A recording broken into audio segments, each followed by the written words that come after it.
Sa mga kabataan dyan, meron akong gustong ipakita sa inyo. Eto, pagmasdan nyo tong mabuti, itong mga pusa na ito, no? Bibigyan ko ng pagkain. Ayan, ito yung nanay, ito yung kanyang mga anak. Pansinin nyo, inuuna ng nanay na kumain yung kanyang mga anak. O, di ba?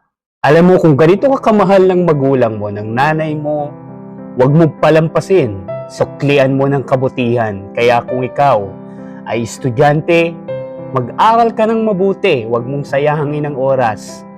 Sapagkat ang oras ay hindi na may babalik.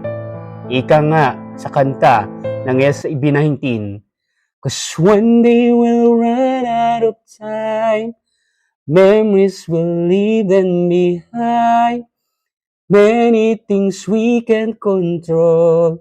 I hope you know it's better to try, 'cause one day we'll run out of time." O, di ba? Huwag mong sayangin ang oras.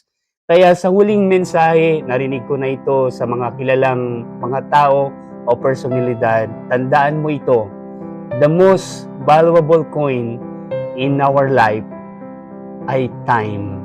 Kaya pahalagahan mo ang oras. Pahalagahan mo ang mga nagmamahal sa iyo.